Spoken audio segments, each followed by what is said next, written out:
अस्सलाम वालेकुम स्टूडेंट्स, कैसे हैं आप? खैरियत से हैं? My name is doctor Sajid और मैं आपको फार्मेसी टेक्नीशियंस के लेक्चर्स डिलीवर करता हूं और उम्मीद है आप खैरियत से होंगे, आपके घर वाले भी सब खैरियत से होंगे। आइए आज हम अपना लेक्चर स्टार्ट करते हैं जो कि है पेपर नंबर 2 की बुक नंबर 1 बायोकेमिस्ट्री से।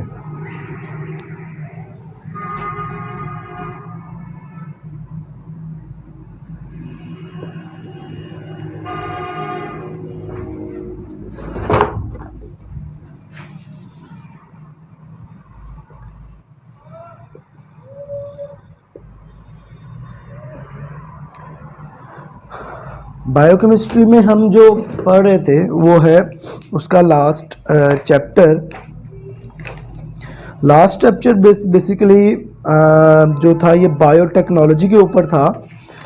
बायोटेक्नोलॉजी में मैंने आपको बताया था बेसिकली अगर हम टेक्नोलॉजी को लाइफ के अंदर इम्प्लीमेंट करते हैं और उस टेक्नोलॉजी से लाइफ पे जो जो असरात आते हैं वो बायोटेक्नोलॉजी कहलाती है। ठीक है, अच्छा, इसमें मॉलिक्यूलर लेवल पे भी cells level, tissue level, body level, organ system, chemical, genes, DNA, इन तमाम लेवल्स के ऊपर जाके टेक्नोलॉजी का इस्तेमाल और फिर उसके आने वाले फ़वाइद हासिल किए जाएं,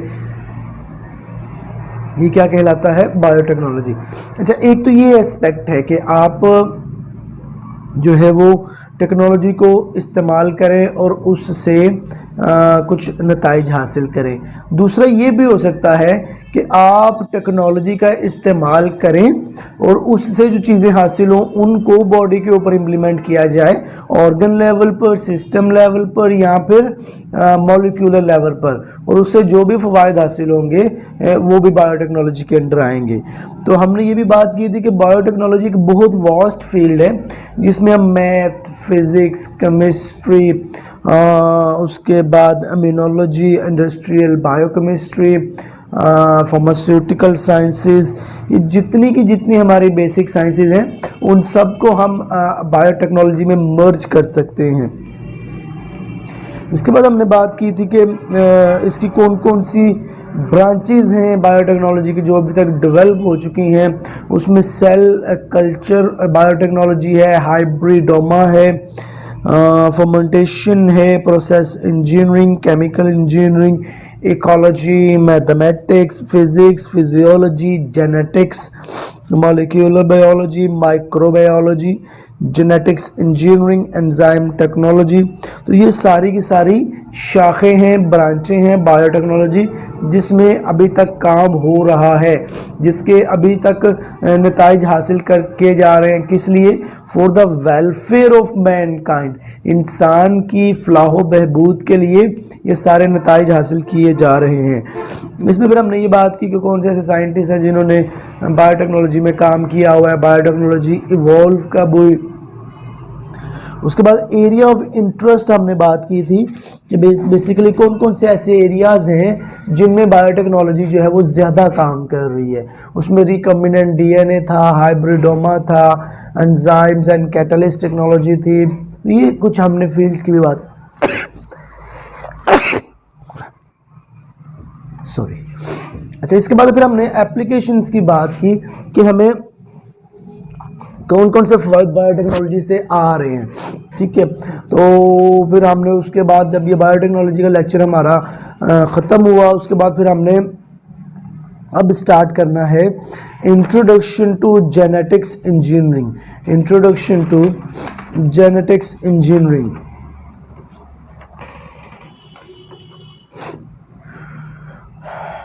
The gross structure and physical characteristic of each of the organism have their origin in the gene.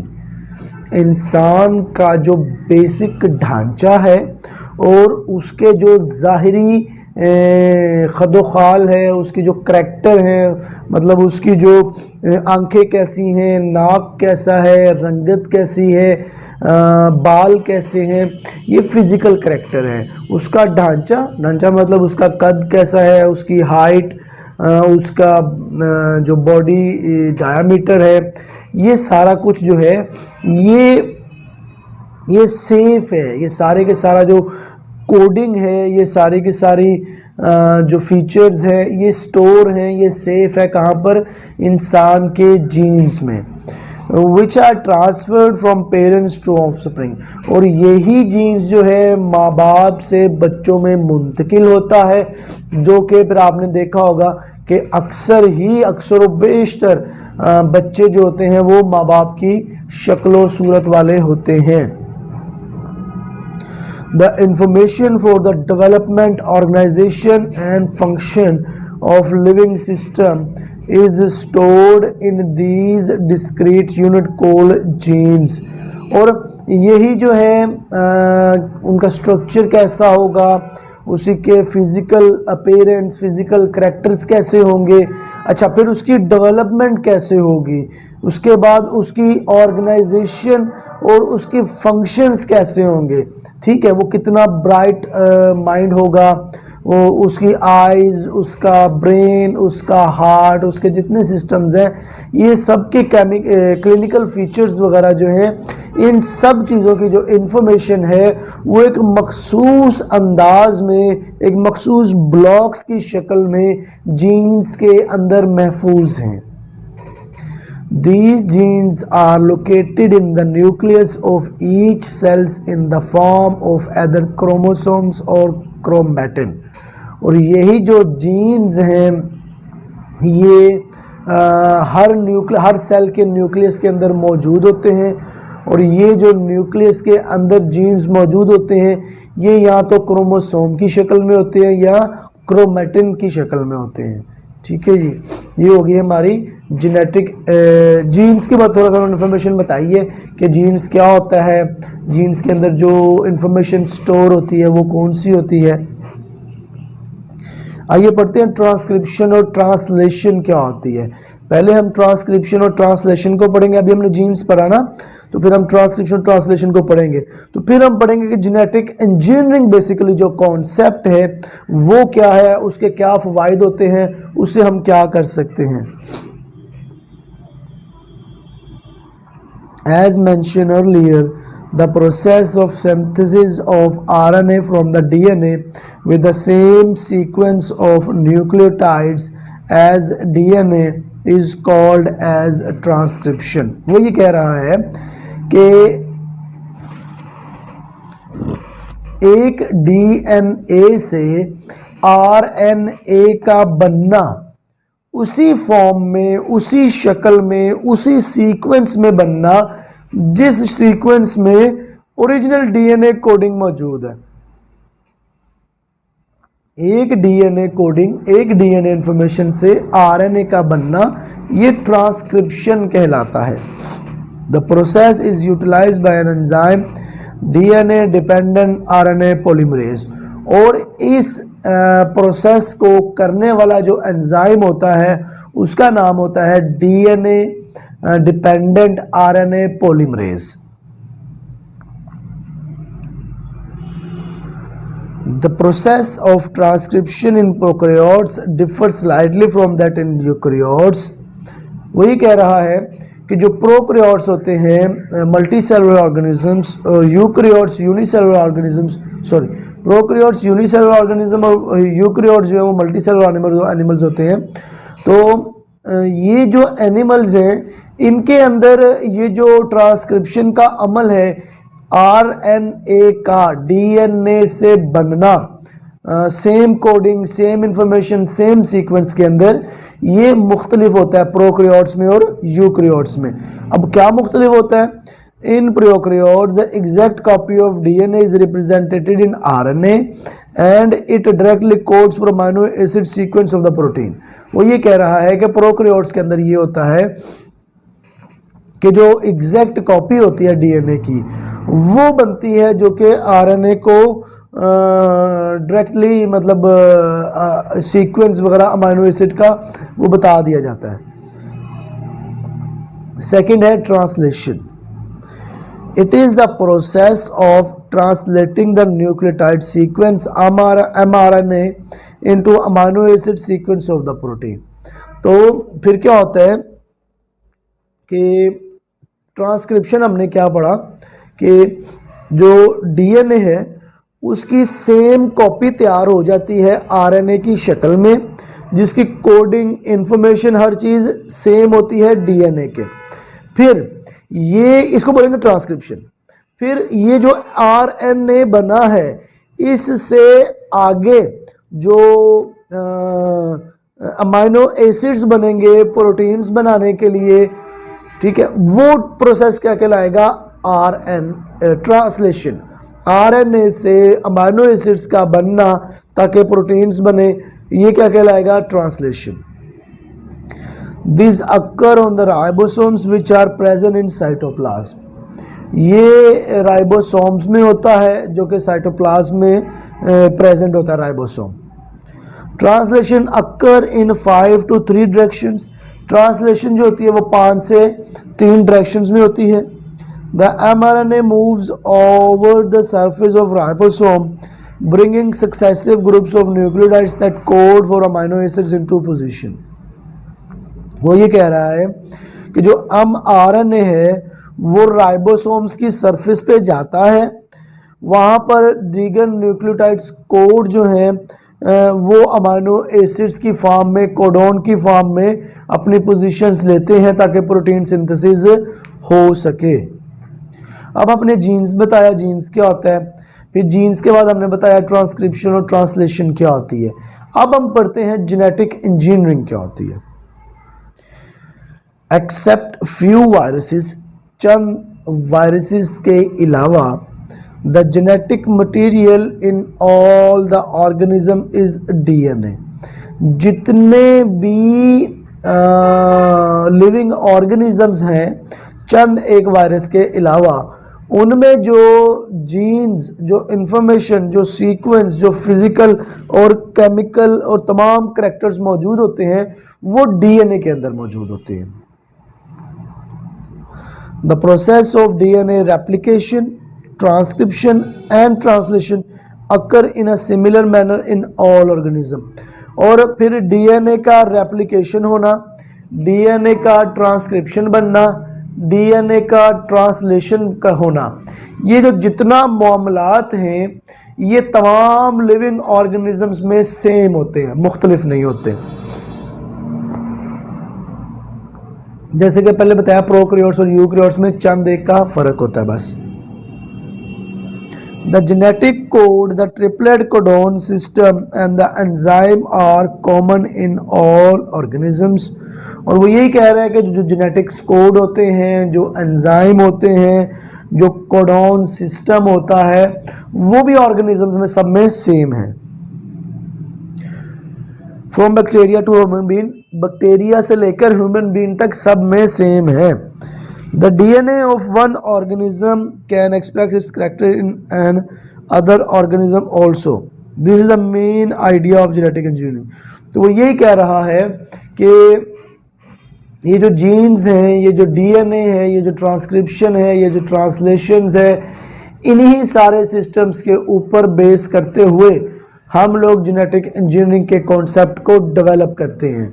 जैसे मैं आपको बताऊं, अगर आप ये स्टोरी को अगर समझ पाएँ तो वो ये है कि बेसिकली कोई भी इंसान है, उसके सेहतमंद होने का, उसके रंग गोरा होने का, आंखें गोल होने का बाल काले होने का, ये सारे का सारा सिस्टम जो है इंटरनल या फिजिकल, ये बेसिकली डीएनए पे डिपेंड करता है। डीएनए कहाँ होता है? जीन्स के ऊपर।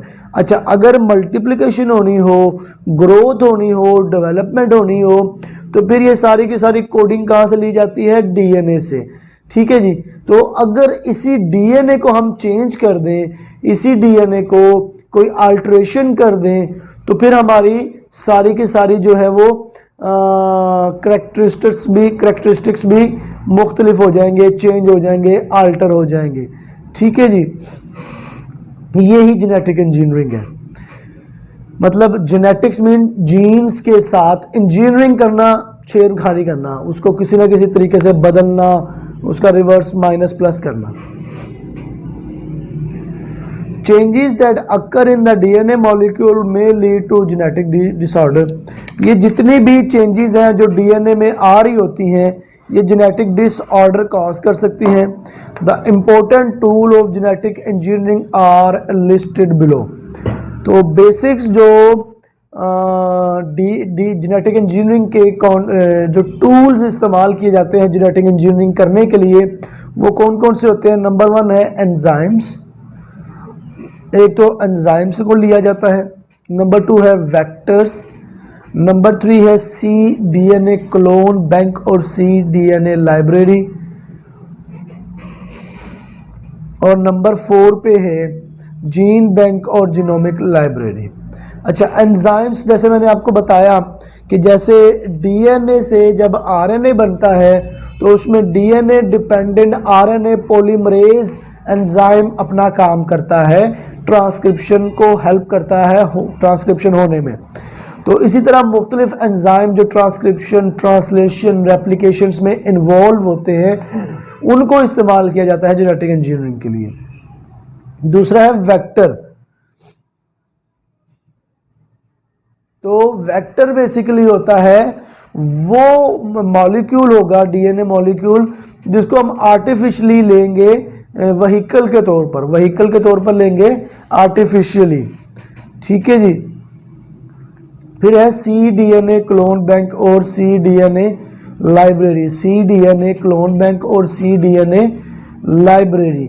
बेसिकली यहाँ पर कॉम्प्लीमेंट्री डीएनए रखे जाते हैं लाइब्रेरी के अंदर। और सी डीएनए का मतलब है कॉम्प्लीमेंट्री। ठीक है, कॉम्प्लीमेंट्री डीएनए। अच्छा, इसी कॉम्प्लीमेंट्री डीएनए का बैंक होगा या कॉम्प्लीमेंट्री डीएनए की लाइब्रेरी होगी। फिर आता है जीन बैंक या genomic library. Gene bank basically DNA fragment ऐसा होगा that make up the full length genome of an organism. तो वो ऐसा बैंक होगा जिसके अंदर बेसिकली हम पूरा का पूरा एक डीएनए या पूरे का पूरा एक जीन्स, पूरी की पूरी इंफॉर्मेशन रखेंगे किसी भी इंसान की, कि ये इंसान के जो जो फीचर्स हैं, अक्लमंदी है, रंग गोरा है, कद बड़ा है, या जो भी उसके फीचर्स होंगे उन फीचर्स को डीएनए के मतलब सारे का सारा उठा के हम एक जगह पे महफूज कर लेंगे और उस जगह का जहाँ पे रखेंगे उसका नाम होगा जीन बैंक। ठीक है जी। और ये मुख्तलिफ बाहर के ममालिक में ये काम किया जा रहा है कि वहाँ पर जीन बैंक भी बनाए जा रहे हैं। फिर कॉम्प्लीमेंट्री डीएनए भी लिया जाता है। कॉम्प्लीमेंट्री डीएनए मतलब एक पूरा डीएनए जीन्स वगैरह तो ले लिया ना, उसमें पूरी बॉडी का इंफॉर्मेशन आ जाएगा। लेकिन बाज़ हम लोग कुछ ऐसे इंसान होते हैं उनका रंग बड़ा सफ़ेद होता है, तो फिर अगर सिर्फ रंगत का अगर जीन अलग कर लें तो वो कॉम्प्लीमेंट्री डीएनए के तौर पे आ जाता है। ठीक है, तो इसी पे काम भी हो रहा है पूरी दुनिया में कि हम लोग बड़े कद वाले इंसान का जो वो जीन्स है, लॉन्ग हाइट, वो जीन्स वहाँ से ले ले, खूबसूरती वाला जीन्स कहीं से ले ले, उसके बाद मसल्स वाला जीन्स किसी और से ले ले, और उसके बाद अक्लमंदी का जीन्स किसी अक्लमंद शख्स से ले ले, और ये सारे जीन्स को मिलाकर हम एक ऐसा जीनोम तैयार करें, एक ऐसा डीएनए हमारे पास हो कि जब उससे हम एक ह्यूमन बीइंग की ग्रोथ करवाएं तो वो कमाल का एक्स्ट्राऑर्डिनरी तमाम फीचर्स, खूबसूरत, लंबा, अक्लमंद, ज़हीन, बॉडी बिल्डर, तो वो एक पूरा आइडियल इंसान बन के हमारे सामने ग्रो करे। लेकिन अभी ऐसा हो नहीं सका। कुछ इस पे एक्सपेरिमेंट्स चल रहे हैं, लेट्स सी ऐसा होता है कि नहीं होता। फिर आ जाएगा एंजाइम्स। कौन कौन से ऐसे एंजाइम्स हैं जो हमें चाहिए होंगे। कुछ का नाम मैंने आपको पहले भी बताया, डीएनए डिपेंडेंट आरएनए पॉलीमरेज जो ट्रांसक्रिप्शन करवाता है, तो बाकी एंजाइम्स भी पढ़ते हैं। Many enzymes are used as biological tool in r DNA technology. तो बहुत सारे ऐसे एंजाइम्स हैं जो रिकम्बिनेंट डीएनए टेक्नोलॉजी को हेल्प आउट करते हैं। इनमें है पहला restriction endonucleases. Restriction endonucleases enzyme that recognise a specific DNA sequence. ठीक है, तो ये एक ऐसा एंजाइम है जो ये पहचानता है कि आपके के पूरे डीएनए के अंदर आपके स्पेसिफिक बालों का रंगत जो है ये ब्लैक है ना, तो बालों की रंगत ब्लैक करने वाला DNA system, DNA code, DNA information कहाँ पड़ी हुई है? ठीक है, वो कौन करता है? रेस्ट्रिक्शन एंडोन्यूक्लियेसिस, ये एंजाइम है। ये बताता है आपको कि आपने हाइट वाला लेना है तो कहाँ से लेंगे इंफॉर्मेशन? डीएनए से। अगर आपने स्किन वाली लेनी है तो कहाँ से लेंगे? अगर आपने खूबसूरती की या अगर आपने अक्लमंदी की लेनी है तो आप कहाँ से लेंगे? कौन सा एंजाइम बताता है? रेस्ट्रिक्शन एंडोन्यूक्लियेसिस। फिर दूसरा है एस आई न्यूक्लियेसिस, एस आई न्यूक्लियेसिस। ये क्या करता है? Endonuclease enzyme that split single stranded DNA and into oligo और मोनोन्यूक्लियोटाइड्स। ये बेसिकली क्या करता है कि हमें रेस्ट्रिक्शन एंडोन्यूक्लियस जो एंजाइम है उसने बता दिया कि ये वाला जो सीक्वेंस है ये बालों की रंगत का है, तो ये जो दूसरा एस आई न्यूक्लियस है ये उसको स्प्लिट करेगा, अलग करेगा, उसको अलग करके उसकी कोडिंग करने में हमारी हेल्प करेगा। फिर आता है डीएनए लाइगेजेस, ये डीएनए को जो स्प्लिट करता है। फिर आता है एल्कलाइन फॉस्फेट। एल्कलाइन फॉस्फेट क्या करता है? होमोडाइमराइज प्रोटीन एंजाइम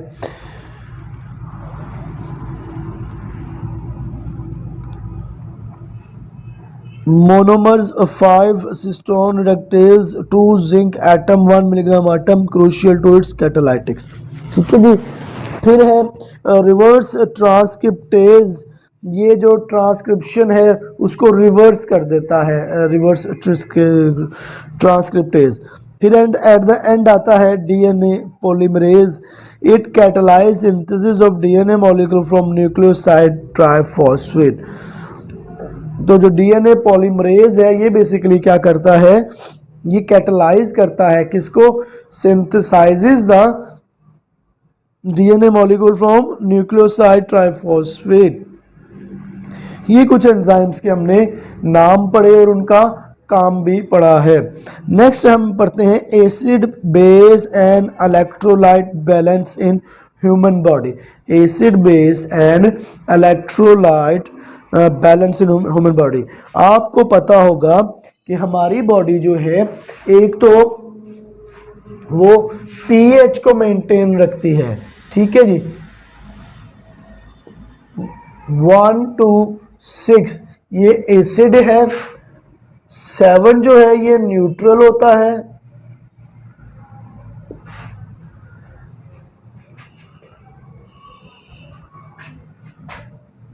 और 8 to 14 जो है ये बेसिक होता है। ठीक है जी, इसको एसिड मीडियम, अल्कलाइन मीडियम या बेसिक मीडियम भी कहते हैं। ठीक है, तो हमारी बॉडी इसका ना हर चीज का, स्टमक का, आपके इंटेस्टाइन का, आपके सेल सिस्टम का, हर जगह का मुख्तलिफ पीएच होता है और वो उसी पीएच पे ही काम करते हैं। जैसे स्टमक है तो स्टमक का जब तक एक स्पेसिफिक पीएच नहीं बनेगा तब तक स्पेसिफिक एंजाइम्स, स्पेसिफिक प्रोटीन्स काम नहीं करेंगी। तो इसलिए हमेशा जो है हमारी बॉडी पीएच को मेंटेन रखती है। और दूसरा उन्होंने लिखा हुआ है इलेक्ट्रोलाइट बैलेंस। इलेक्ट्रोलाइट्स कौन से होते हैं? Sodium, potassium, magnesium, calcium, chlorine, ठीक है जी, उसके अलावा फास्फोरस, उसके अलावा मैग्नीज, एंड मतलब ये मैंने चंद एक के नाम लिखे हैं। ठीक है जी, अब ये इनका हमारी बॉडी के अंदर बैलेंस रहना बहुत इंपॉर्टेंट है। जैसे अगर ये सोडियम है, ये अगर हमारी बॉडी के अंदर ज्यादा हो जाएगा तो हमारी बॉडी में कॉन्ट्रैक्शन का अमल जो है वो ज्यादा हो जाएगा। जब कॉन्ट्रैक्शन का अमल ज्यादा होगा तो बेसिक्स ये हमारे वेसल्स को इफेक्ट करता है, वेसल्स मतलब ब्लड वेसल्स को। ठीक है जी, जब ब्लड वेसल्स को ये ज्यादा कॉन्ट्रैक्ट रखेगा तो एक नॉर्मल इंसान का ब्लड प्रेशर हाई रहना शुरू कर देगा। इसी तरह पोटाशियम का भी अपना असर है, मैग्नीशियम का भी, कैल्शियम, क्लोरीन, फास्फोरस। तो इन तमाम का एक ख़ास लिमिट में रहना लाजिम है। ना तो ये ज़्यादा हो सकते हैं ना ये कम होंगे। तो बॉडी जो है इनको हमेशा बैलेंस रखती है। अगर ये एक्सेस हो जाए तो बॉडी कोशिश करती है ये excrete out of the body हो जाए। अगर ये कम हो जाए तो आपकी बॉडी इसको रिक्वायर्ड भी करती है। ठीक है, तो इलेक्ट्रोलाइट्स बैलेंस। अच्छा, आपका जो सेल है, ठीक है जी, वो भी अंदर और बाहर का मीडियम इक्वल रखती है, बैलेंस रखती है। जितना सोडियम बाहर होगा उतना सोडियम अंदर रखने की कोशिश करती है ताकि एक इक्विलिब्रियम बना रहे। ऐसा ना हो कि बाहर ज़्यादा हो जाए या अंदर ज़्यादा हो जाए। अंदर ज़्यादा हो जाएगा कॉन्ट्रैक्शन हो जाएगा, बाहर ज़्यादा होगा तो भी बाहर कॉन्ट्रैक्शन हो जाएगा। तो फिर जब सोडियम ज़्यादा हो जाएगा तो वाटर कम हो जाएगा। जब वाटर कम होगा सोडियम ज़्यादा होगा तो ये सेल श्रिंक कर जाएगा। श्रिंक मतलब सुकड़ जाएगा। ठीक है जी, सुकड़ जाएगा मतलब कॉन्ट्रैक्ट हो जाएगा। ठीक है, अगर ये सोडियम बाहर ज़्यादा होगा, वाटर अंदर ज़्यादा हो, सोडियम बाहर ज़्यादा होगा और पानी अंदर ज़्यादा होगा तो ये सेल फूल जाएगा और फूल के क्या करेगा, बर्स्ट हो सकता है, फट सकता है ये सेल। ठीक है जी, तो ये एक इक्विलिब्रियम, एक होम्योस्टेसिस कायम रखना हमारी बॉडी के लिए बहुत अहम है। आइए इसको पढ़ते हैं। The body fluid must maintain a constant balance of acid and bases। आपका जो जिस्म का फ्लूइड है, जो पानी है, जैसे ब्लड है या टिश्यूज में या सेल्स में, जहाँ पर भी फ्लूइड है उसको चाहिए कि वो जो एसिड और बेस का एक नॉर्मल वैल्यू को बरकरार रखे। In solution such as intracellular and extracellular fluid, acid are dissociated into hydrogen ion and anions. On the other hand, bases are dissociated into hydroxyl ion and cations। तो वो ये कह रहा है कि बेसिकली ये जो फ्लूइड होता है इसमें जो एसिड्स होते हैं वो हाइड्रोजन आयन को रिप्रेजेंट कर रहे होते हैं और जो बेसिस है वो हाइड्रोक्सल आयन को रिप्रेजेंट कर रहे होते हैं। अगर तो हाइड्रोजन ज़्यादा हो जाएगी तो आपका जो सिस्टम है वो एसिडिक हो जाएगा। ठीक है जी, और अगर आपका ये सिस्टम हाइड्रोजन ज़्यादा होने की वजह से एसिडिक है तो अगर यहाँ पर OH ज़्यादा हो जाए, ठीक है जी, तो फिर क्या होगा, इस बेसिक मीडियम ज़्यादा हो जाएगा। ठीक है जी, तो इसलिए हाइड्रोजन और हाइड्रोक्सल आयन का नॉर्मल रहना बहुत इम्पोर्टेंट है। ये बात समझ लें कि हाइड्रोजन जो है ये बेसिकली एसिडिक मीडियम को रिप्रेजेंट कर रहा होता है और हाइड्रोक्सल आयन जो है ये बेसिक मीडियम को रिप्रेजेंट कर रहा होता है।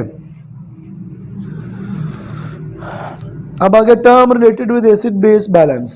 Acid, this may be defined as a substance that dissociate into one or more hydrogen ion. जो एसिड है ये बेसिकली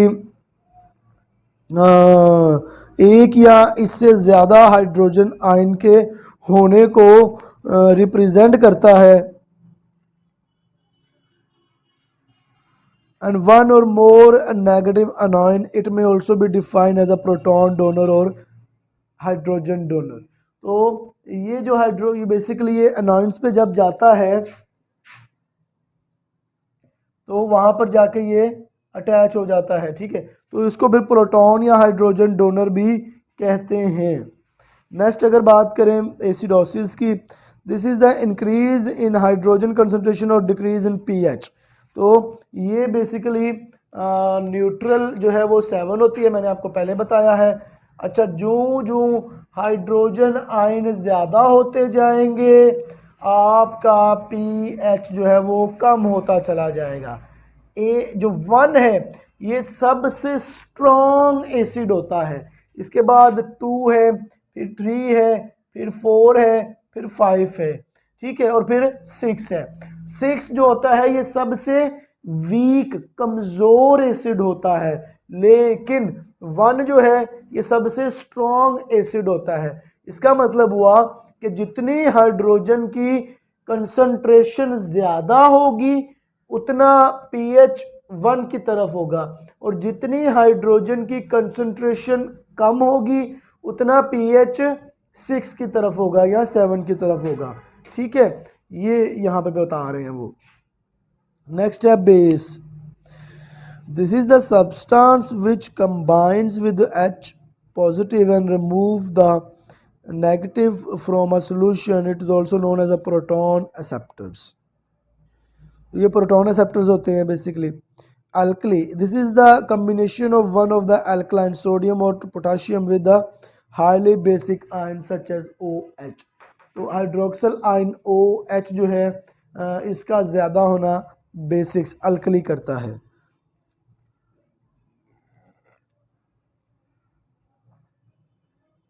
और ये कह रहा है this is the decrease in hydrogen concentration और एन इंक्रीज इन पीएच। तो वो ये कह रहा है कि अब 7 से हम ऊपर की तरफ जाएंगे 8 to 14, तो 8 जो है ये सबसे वीक कमजोर बेस है।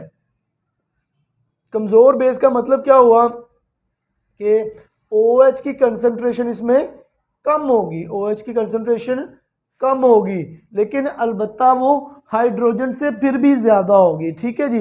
अच्छा, जितनी मतलब बिलफर्ज यहाँ पर हाइड्रोक्सल के 10 है और हाइड्रोजन के 8 है। ठीक है जी, हाइड्रोजन के 8 मॉलिक्यूल्स हैं, हाइड्रोक्सल के 10 मॉलिक्यूल है, तो ये बेसिकली हुआ क्या, बेस हुआ। इसकी वैल्यू हुई 8। ठीक है जी, 8 इसकी वैल्यू हुई। अब जो जो हाइड्रोजन मजीद कम होता जाएगा, हाइड्रोजन 7, 6, 4, 3, 2, 1 से जाता जाएगा और हाइड्रोक्सल ऊपर जाता जाएगा, OH ग्रुप जो है वो 10, 11, 12, 13, तो फिर ये मूव करता जाएगा 9, 10, 11, 12, 13, इस तरह ऊपर को मूव करता जाएगा वो। ठीक है जी। तो मजीद मतलब हम ये बात करें, यहाँ पर ये बात कर रहा है वो कि हाइड्रोजन का मजीद कम होते जाना और हाइड्रोक्सल का मजीद बढ़ते जाना, ये क्या है, स्ट्रॉन्ग बेस का बनना। pH, the pH may be defined as the negative log of hydrogen ion concentration, और pH जो है इसको हम लोग negative log of the hydrogen concentration भी कहते हैं।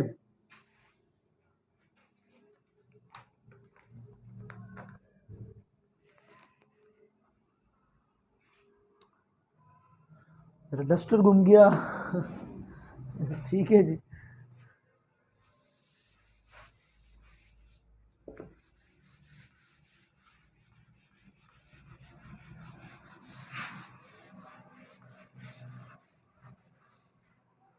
pH क्या कह रहा है वो, pH is equal to negative log of hydrogen concentration. ये pH का उसने फॉर्मूला बताया है। इसकी वैल्यू मैंने आपको पहले बता दी है, 1 से लेके 6 तक एसिड है, 7 न्यूट्रल है, उसके बाद 8 से लेके 14 तक बेस है। ठीक है जी। और हाइड्रोजन आयन कंसंट्रेशन का भी बता दिया, हाइड्रोक्सल आयन कंसंट्रेशन का भी बता दिया है। The pH of blood is regulated and control by various buffer system. जो ब्लड का पीएच होता है वो बहुत सारे मुख्तलिफ बफर सिस्टम के जरिए कंट्रोल हो रहा होता है। बफर सिस्टम क्या होता है ये आप फार्मास्यूटिक्स में पढ़ लेंगे। essentially consist of weak acid and its base, of which the most important is bicarbonate carbonic acid ratio, and it is regulated by the removal of carbon dioxide by lungs and the excretion of the both acid and base by kidney। तो वो ये कह रहा है कि आपका जो basically weak acid या वीक बेस होने का मैकेनिज्म है वो ज़्यादातर डिपेंड कर रहा होता है बाइकार्बोनेट्स पे, जिसको कि कार्बन डाइऑक्साइड रिमूवल आपकी बॉडी के अंदर से जो है वो कंट्रोल कर रही होती है। और इसके बाद जो एसिड और बेस है उसको जो है वो किडनी कंट्रोल कर रही होती है। The ratio of bicarbonate to carbonate acid is 20/1। ठीक है, तो बाइकार्बोनेट से कार्बोनेट की जो रेशियो है वो क्या है, 20:1 बाइकार्बोनेट से कार्बोनेट की रेशो, इसी रेशो में ये आपकी बॉडी के अंदर रहेंगे। अगर ये रेशो ऊपर या नीचे जाने की सोचेगी तो उसी वक्त मैकेनिज्म स्टार्ट होगा, तो बॉडी से रिमूवल स्टार्ट हो जाएगी। A decrease in the ratio lead to increase in acidity and vice versa. और जो ही रेशो जो है वो कम होना स्टार्ट होगी तो आपकी बॉडी के अंदर एसिडिटी बढ़ना स्टार्ट हो जाएगी, और अगर ये रेशो बढ़ना स्टार्ट हो जाए तो एसिडिटी कम होना स्टार्ट हो जाएगी। ठीक है जी। नेक्स्ट है system for regulation of acid base balance. Next क्या है? System for regulation of acid base balance. There are 3 system which regulate acid base balance in the body. 3 किस्म के ऐसे सिस्टम हैं जो बॉडी के अंदर एसिड बेस बैलेंस को कंट्रोल करते हैं, उसको मैनेज करते हैं, उसको चलाते हैं। Number 1 is acid base buffer system, number 2 respiratory system, number 3 renal system. ये मैंने आपको पहले भी बताया है कि एसिड बेस सिस्टम जो है वो किडनी से भी कंट्रोल हो रहा है, रेस्पिरेटरी से कार्बन डाइऑक्साइड के रिमूवल से भी कंट्रोल हो रहा है, और बफर सिस्टम से जो को ब्लड में हो रहा है। ठीक है जी, आइए इसको पढ़ते हैं। This is the buffer acid base buffer system. This is the mechanism that maintains the homeostatic pH value in the body. ये एक ऐसा मैकेनिज्म है जिससे जो pH है, होम्योस्टेसिस वगैरह, वो मेंटेन रहती है बॉडी के अंदर। The most important buffer system of the body consists of a weak acid and salt of that acids. तो जो बफर सिस्टम है बेसिकली वो वीक एसिड या वीक सॉल्ट्स की वजह से बनते हैं, which function as a weak base, जो कि वीक बेस के तौर पर भी काम करते हैं। The function of a buffer is to prevent rapid changes in the pH of the body. जो बफर का काम ये होता है बेसिकली कि इसने बचा के रखना होता है आपकी जो फ्लूइड है उसमें किसी किस्म का भी कोई बड़ा चेंज ना आ सके, ना तो वो एसिड जो है वो बफर उसमें बेस में जा सके और ना जो बेस है वो एसिड में जा सके, वो वापस उसी सिस्टम में रह सके। Time duration of buffer, buffer works with in fraction of a seconds. जो बफर है ये सेकंड्स के भी कितनवें हिस्से में जाके काम करता है ताकि एक सेकंड के लिए भी वो चेंज ना हो सके। हमारी बॉडी के बफर सिस्टम कौन कौन से हैं? Carbonic acid bicarbonate system, carbonic acid bicarbonate system, phosphate system, haemoglobin oxy haemoglobin system, protein system. ये 4 जो हैं हमारी बॉडी के बफर सिस्टम हैं। Function, many naturally occurring acids are necessary for life. बहुत सारे कुदरती तौर पर पाए जाने वाले एसिड हमारी बॉडी को चाहिए होते हैं। फॉर एग्जांपल हाइड्रोक्लोरिक एसिड जैसा कि HCl, ये बहुत इंपॉर्टेंट होता है हमारे डाइजेस्टिव एंजाइम स्टमक के लिए, ये बहुत इंपॉर्टेंट होता है HCl।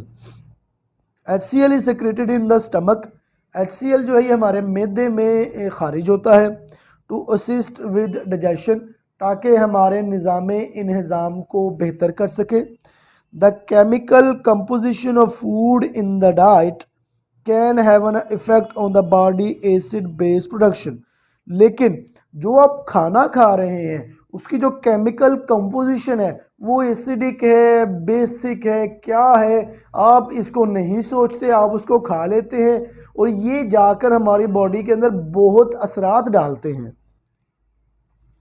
Component that effect acid base balance include, वो वाले ज़र्रात जो हमारी बॉडी के एसिड बेस बैलेंस पे असरअंदाज होते हैं वो कौन से हैं?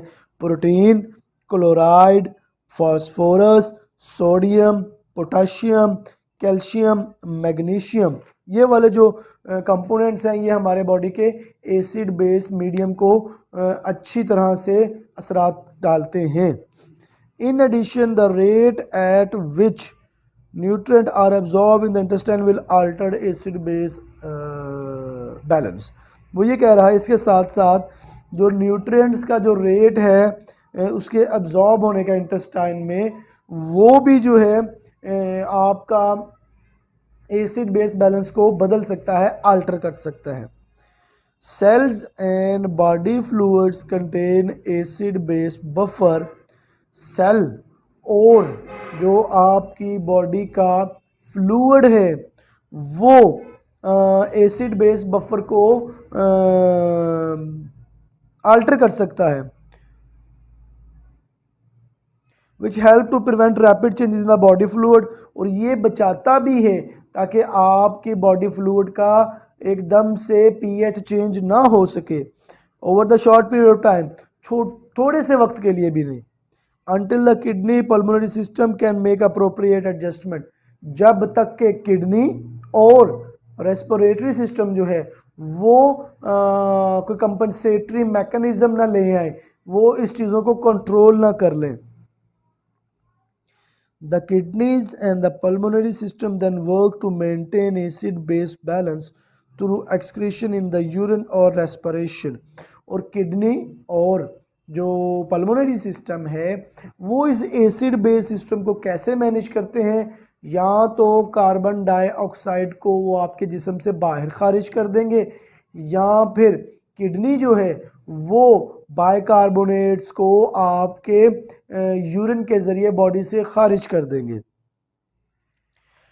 Excess acid or base is then excreted in the urine by the renal system to control plasma bicarbonate concentration। वो ये कह रहा है कि जो जायद एसिड होगा या जायद बेस होगा उसको आपका जो रीनल सिस्टम है, किडनी है, वो एक ख़ास प्रोसेस के थ्रू यूरिन के ज़रिए बॉडी से बाइकार्बोनेट्स को बाहर निकाल देगी। Changes in the respiration occur primarily in the minutes to hour, while renal function will alter to blood pH within several days। वो ये कह रहा है जो पल्मोनरी सिस्टम है ये मिनटों से घंटों में काम करता है, और जो रीनल सिस्टम है ये घंटों से दिनों में काम करता है, हफ्तों में भी, ठीक है जी, मतलब दिनों में काम करता है, आप यही समझ लें। और लास्ट टॉपिक है electrolytes body fluids. Electrolytes are electrovalent substance that form ions in solution which conduct electric current। वो ये कह रहा है कि इलेक्ट्रोलाइट्स ऐसे इलेक्ट्रोवेलेंट सब्सटेंसेस होते हैं जो आयंस बनाते हैं, कहाँ पर, सॉल्यूशंस के अंदर, ताकि उनमें से इलेक्ट्रिक करंट पास कर सके। For example sodium chloride, copper sulphate, potassium nitrate. फिर आता है फंक्शन, क्या होता है इनका। They are responsible for the maintenance of most of the osmotic pressure of body fluids।